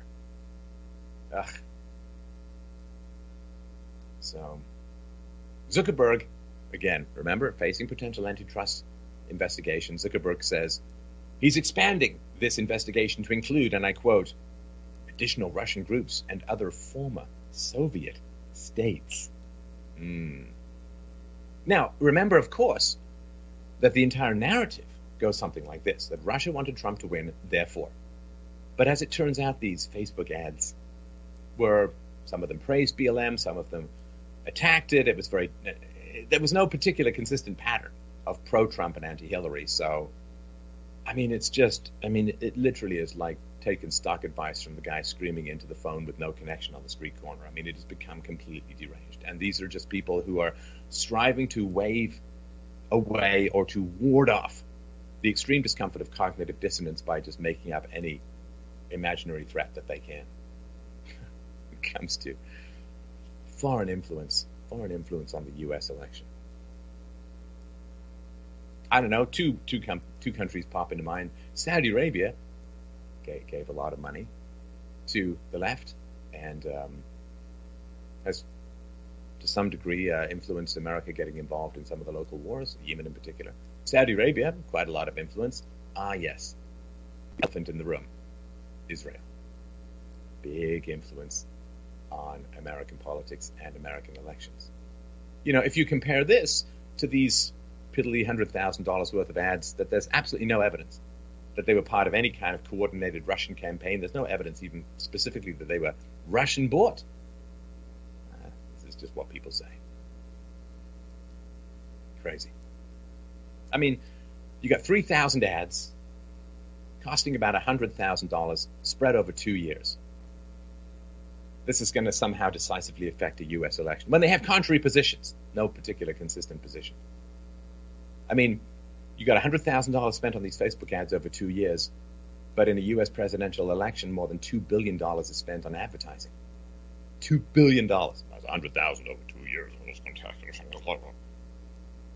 Crazy. I mean, they weren't pro-Trump. They weren't pro-Clinton. They weren't anti-Trump. They weren't anti-Clinton consistently, or not. So, I mean, it's crazy. It's completely mad. So, I hate to say that something might happen to Hillary Clinton legally because, I mean, she's like this superhero. She's like Neo in the Matrix. She blurs. She blurs. Hair stays the same, but she blurs. You know, is the FBI doing something about the Clinton Foundation and some of the significant legal problems involved in that? We'll see. Is something coming down about Uranium One? Is there going to be an investigation? Have the emails, are they going to surface? I mean, who knows? Who knows? So maybe this has something to do with this. Now, here is one of the big challenges as well. The mainstream media is really not going to talk about this Brazil story. And one of the reasons that they don't, obviously there's, partisan loyalties and so on. One of the reasons they don't want to tell you about this Clinton corruption of the DNC and the DNC corruption in itself is because they want to keep this information as far away from their viewership as humanly possible, so that if Hillary Clinton ends up being indicted, then there will be such a shock to the system of the mainstream media viewers that they will likely react hysterically and potentially violently. Well, most likely violently. And, like I was traveling yesterday. I was coming back from working on Mike Cernovich's upcoming film called Hoaxed, which you should definitely check out. Not just my part, but I hear it's going to be great. So thanks for including me, Mike. It's a great honor. But I was traveling, it was November 4th, 2017. It was supposed to be this big day of Antifa riots. And Antifa as a brand is dead. They've been too violent, too weird. And they've been rebranded as violent losers, which you can't survive. I mean, because of alternative media, social media, they have been rebranded in a way that, in Germany, Antifa is very dangerous because there's so much control over social media that they can't get rebranded as what they are, which is basement-dwelling, violent, dysfunctional losers.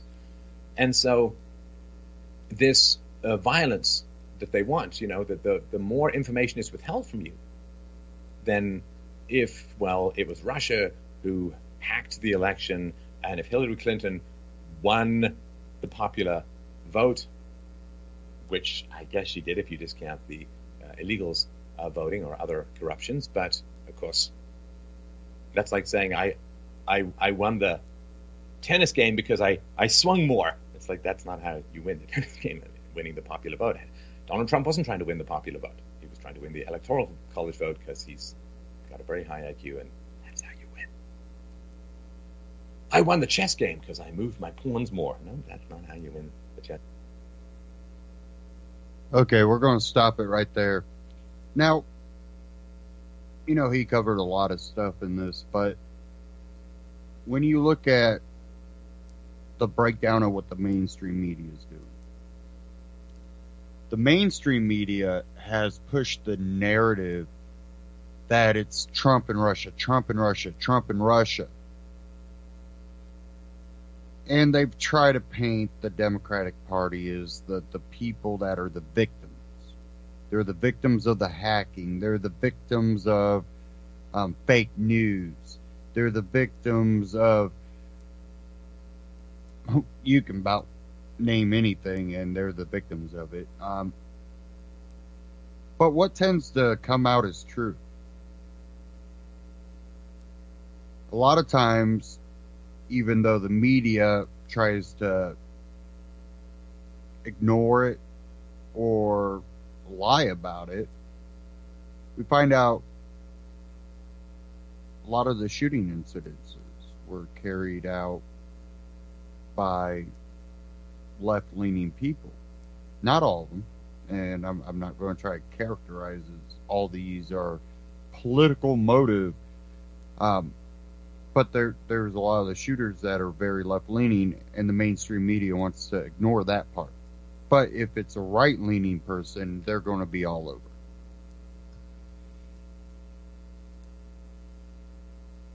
And when you look at how they've treated this whole incident, with whether it be the hacking or the Russia gate, or the Donna Brazil. The mainstream media will very, very quickly skim over. Donna Brazil put out this book, and she's calling out people. Yep. Anyways, in today's news, Russia and Trump, when the information comes out about the connection between Hillary Clinton, the Clinton Foundation, Uranium One over in Russia, what did you tend to see on the mainstream media? Mainstream media completely ignore that. They skimmed over it real super quick. And then the FBI quickly also indicts. Who? Who did they indict? Manafort. Oh, yeah, because of Russia and Trump. Russia and Trump. Hold on. There's actual correlations here. We already have the information that the Clinton Foundation got donations, that Bill Clinton got paid to go to Russia, and this Uranium One. We have that information. We don't have to wait for the FBI to put this information out. It's already out there. What information have they put out about connections between Manafort and Russia?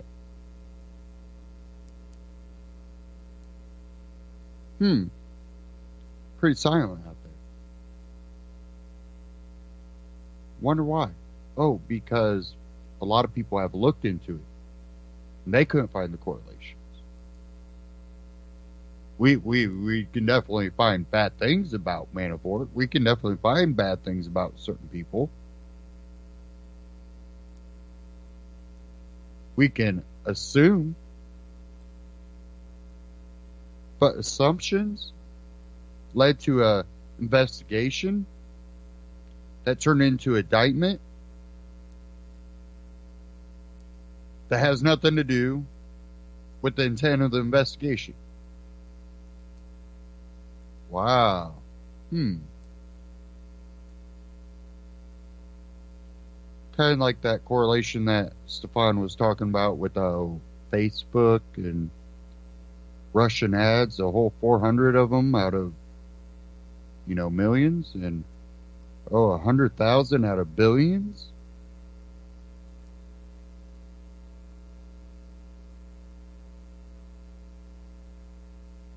One thing he brought up there towards the end was how the media is hiding this, how they're making it a non-issue. What, Hillary? That's nothing. That's just BS. They're trying to, you have all these connections, but they're just trying to divert from Trump and Russia. Well, we're just looking at the evidence. The evidence definitely is pointing to some type of collusion between Clintons and Uranium One and Russia and the Obama administration. Donna Brazil has come out and exposed all the different corruptions, not all of them, but exposed a lot of corruption within the DNC and the Democratic Party and Hillary Clinton, which only further bolstered the evidence that we have that there's a Clinton-Obama Uranium One connection.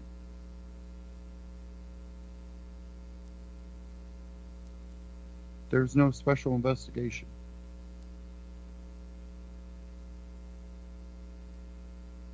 And again, I'm going to point out, I don't like Trump, but I really don't like Hillary or the Democrats. I don't like the Republicans. I don't like most politicians. Very, very few that I have a little bit of respect for.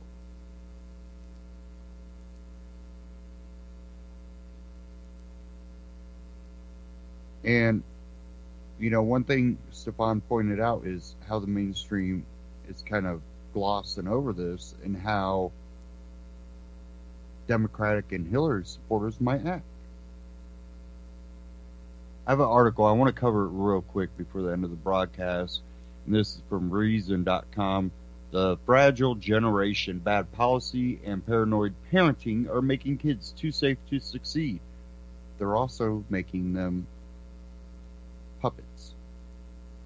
Emotional puppets. You want to know why Antifa, Black Lives Matter, and all these other groups are so violent and acting out on not evidence, but emotions? Part of it's parenting, part of it is allowing government and schools in the position to interrupt the parent. Parents can't be parents.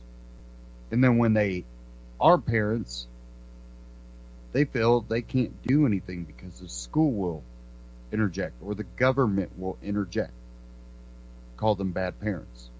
Well, we see what government and public schooling has produced.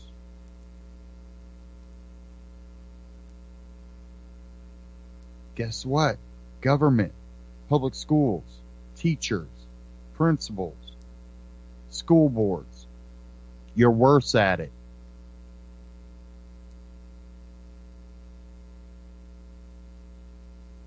How many kids do you deal with? Any parent knows that it's a struggle to deal with your own kids. Do you think the school or the government is going to be better by dealing with millions of kids, thousands of kids, hundreds of kids, one teacher with 30 kids in a classroom? Not only that, do they have the morals or believe in the same beliefs that you believe in? This article, The Fragile Generation, Reason.com. One day last year, a citizen on a prairie path in the Chicago suburb of Elmhurst came upon a teen boy chopping wood, not a body, just some already fallen branches. Nonetheless, the onlooker called the cops. Officers interrogated the boy, who said he was trying to build a fort for himself and his friends. A local news site reports the police then took the tools for safekeeping to be returned to the boy's parents. Oh, because now your kids, they might hurt themselves with a hammer and a saw. Excuse me, I was chopping wood at a very young age. I went to Boy Scout. You chop wood in Boy Scouts. I always had a pocket knife since I was in Cub Scouts. But no. This is Chicago, so this is big government and lots of social leftist type attitude. It says elsewhere in America, preschoolers at the Learning Collaborative in Charlotte, North Carolina were thrilled to receive a set of gently used playground equipment, but the kids soon found out they would not be allowed to use it because it was resting on grass, not wood chips. It's a safety issue, explained the daycare spokeswoman. Playing on grass is against local regulations. And then there was a query that ran in Parents Magazine a few years back. Your child's old enough to stay home briefly, and often does, but is it okay to leave her and her playmate home while you dash to the dry cleaner? Absolutely not, the magazine averred. Take the kids with you or save your errand for another time. After all, you want to make sure that no one's feelings get too hurt if there's a squabble. The principle here is simple. The generation of kids must be protected like none other. They can't use tools, they can't play on grass, and they certainly can't be expected to work through a spat with a friend.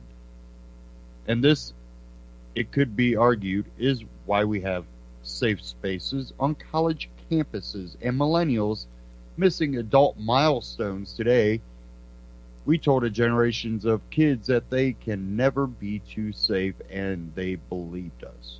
Safety first. We've had the best of intentions, of course, but efforts to protect our children may be backfiring.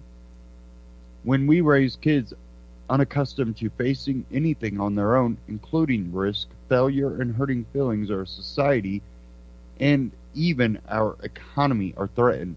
Yet modern child-rearing practices and laws seem all but designed to cultivate this lack of preparedness. There's the fear that everything children see, do, eat, hear, and lick could hurt them. And there's a newer belief that has been spreading through higher education that words and ideas themselves can be traumatizing. How did we come to think a generation of kids can't handle the basic challenges of growing up? Beginning in the 1980s, American childhood changed for a variety of reasons, including shifts in parenting norms, new academic expectations, increased regulation, technological advances, and especially a heightened fear of abduction. Missing kids on milk cartons made it feel as if this exceedingly rare crime was rampant. Children largely lost the experience of having large swaths of unsupervised time to play, explore, and resolve conflicts on their own. This has left them more fragile, more easily offended, and more reliant on others. They have been taught to seek authority figures to solve their problems and shield them from discomfort, a condition psychologists or sociologists call moral dependency.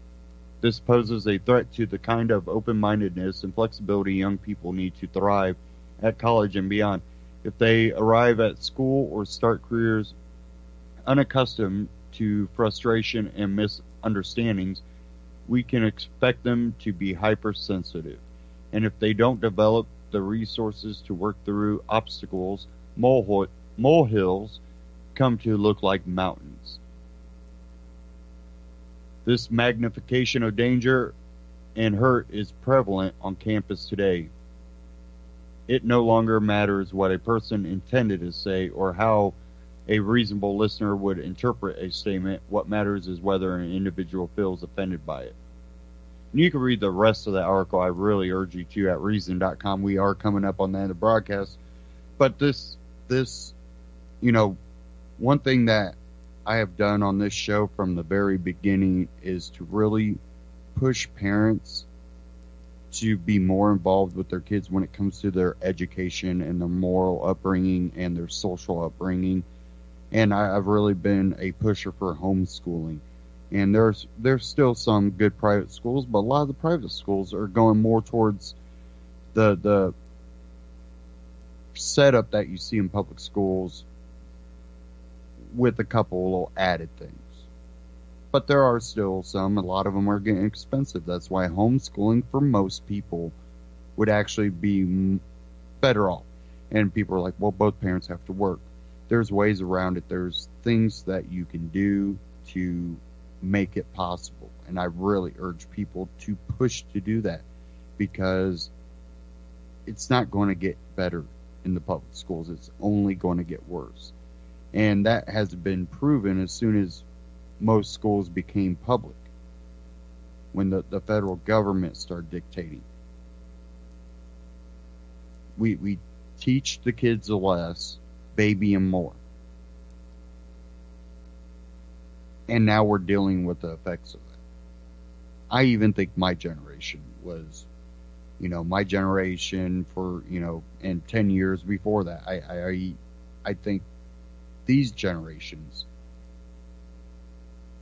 are not as great as the generations before when it comes to knowledge, basic knowledge. When I'm talking mathematical skills, these kids nowadays, I never really thought Common Core would be as bad on the kids. I knew it was going to be bad, but the amount it has grown, it's just unbelievable. But stay tuned here on UCY. Great broadcast coming up after this. Thank you all for tuning in.